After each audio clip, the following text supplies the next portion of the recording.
Hello friends, today we're going to talk about the atom. Prior to the Rutherford's cold foil experiment, the atom was thought of to be something like this, like a plum pudding model. That means it had some positive charge and the electrons were just like plums kept on top or like this without any movement. But this had a lot of difficulty and Rutherford was not convinced with this. So he performed the gold foil experiment sometime in 1909, in which he had a lead box here. Now this was an emitter of alpha particles. Alpha particles are actually heavy particles. So he sent a beam of alpha particles just like that, and he had kept a gold foil here, gold foil, and this was a zinc sulfide screen shown here.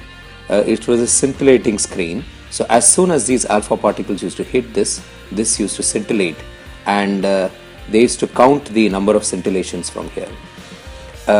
So a beam of alpha particles was sent, and what was observed is most of the alpha particles traveled through the foil undeflected this way.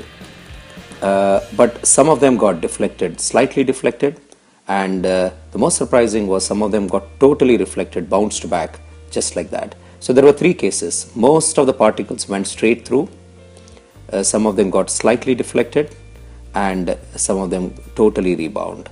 And this was found by the scintillating screen by Geiger counter. What was the conclusion of this? This only means that the atom is mostly empty space, and that's why it is able to pass through. Most of the alpha particles could pass through because the atom was empty space, but some of them deflected because there was a nucleus, and the nucleus was positively charged, and the alpha particles were also positively charged, and therefore due to repulsion they were bouncing back. But occasionally we also saw that the alpha particle rebounded. The nucleus carries most of the mass and it is located at the center. So these are the conclusions. Now in this model, so this was a landmark experiment performed by Ernest Rutherford from the plum pudding model of J.J. Thomson. Atom was a very large positively charged body with freely floating electrons. The gold foil which we used in the experiment, this was a very, very thin foil, and it was just about 8 into 10 to the power of minus 6 centimeter, and this was the alpha source which he used. And as you can see, these beams, most of them passed through, and the zinc sulfide screen which I showed in the previous slide, it was scintillating, and they were counting. Actually Geiger and Madison were counting these particles, physically counting. This was a lead box which did not allow any alpha particles to go outside of this, so all of the particles used to move through this only, and of course the whole thing was done in vacuum.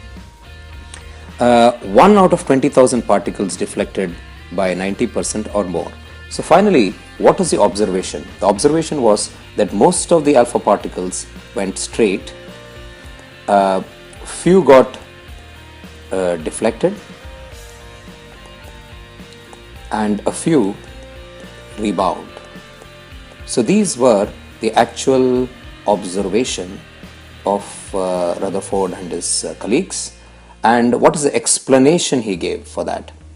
The explanation was that, for one, since the alpha particles went straight, that means atom was more or less empty space. Most of it was empty space. Second, some of them were deflected, and the explanation he gave was the center had a positive charge, because if you recollect, the alpha particles were also positively charged, and that's why they were deflected because of the repulsion. And third is that the nucleus was actually dense, and the center nucleus, so when the alpha particle hit the center, it got reflected exactly this way. So the conclusion finally would be that the nucleus is positively charged, and it is dense and hard and very, very small as compared to the actual atom. Please view my earlier video, in which I have seen that how much of material, how much of mass is there. To the shock of people, almost everything you see around was actually empty space. Thank you for watching. Goodbye and have a good day.